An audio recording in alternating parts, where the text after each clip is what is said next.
By March of 1775, unrest was spreading in the American colonies and erupting into war. King George III and Parliament sent 3 more generals to help the British commander, Thomas Gage, end the unrest across the Atlantic. The Patriots had started well, roundly defeating the Crown's army at Lexington and Concord. In May that year, they would seize the British garrison at Fort Ticonderoga. But the colonies needed more than local militia. They needed an army, and the army needed a leader. On June 15, 1775, 2 days before the Patriot militia lost the battle at Bunker Hill, the Second Continental Congress voted to commission George Washington, commander of the Continental Army.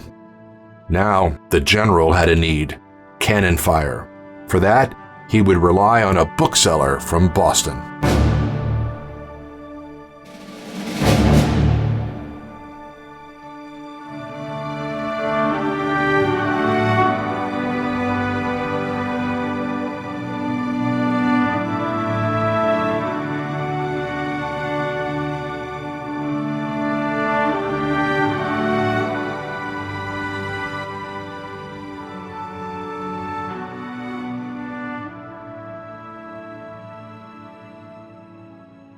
Each day that George Washington attended the Second Continental Congress in Philadelphia, he appeared in his blue military uniform.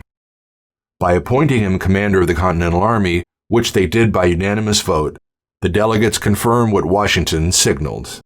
The Virginia farmer accepted the commission but declined any pay. On July 2, 1775, Washington arrived at Cambridge, just beyond Boston's western border.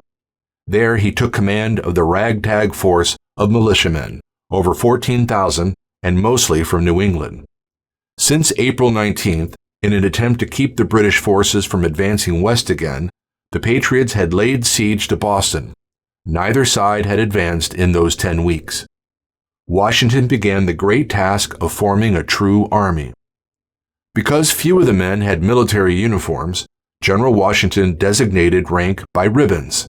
Generals wore ribbons across their chests. Colonels and majors, a red ribbon on their hats. Sergeants wore a red cloth on their right shoulder, corporals green. Initially, most of the men were from New England.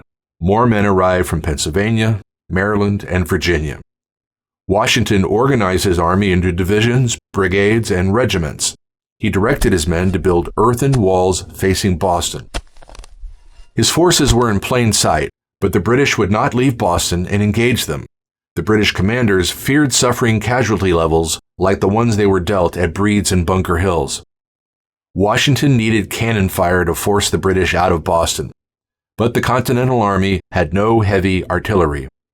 A Boston bookseller proffered an idea.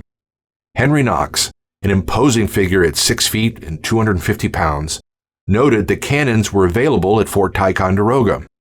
To the good fortune of the Patriots, Ethan Allen and his Green Mountain Boys had already captured the fort on May 10th, the first day of the Second Continental Congress. Washington could get the cannons he needed there. Knox volunteered to travel the 600 miles round trip in order to retrieve them. He was dispatched on November 16, 1775. That December, Parliament passed the Prohibitory Act, which closed all American ports and declared that the Royal Navy could seize all American ship cargoes as prizes of war. King George III signed the act on December 22, 1775. Henry Knox had made his way west across Massachusetts, then north through New York, along the Hudson River to Lake George, arriving at Fort Ticonderoga on December 5th. Using oxen, sleds, wagons, horses, and manpower, Knox and his entourage traveled with their cannons across frozen waterways, through dense woods, and along badly formed roads. The party arrived in Cambridge on February 27, 1775. Knox delivered 60 tons of cannon and other armaments to General Washington. On March 4th, the Americans set their heavy guns in place atop Dorchester Heights. The cannons aimed straight at the Royal Navy ships anchored in Boston Harbor. The ships could not stay so exposed, nor could the British stay in Boston without their navy. On March 17, 1776, British Commander General William Howe ordered his troops to board the Royal Navy ships and depart the harbor. The port the Parliament and King George had closed was open again. The Patriot siege was over. Boston celebrated. The Patriot Army celebrated. As for General Washington, he planned for the British return.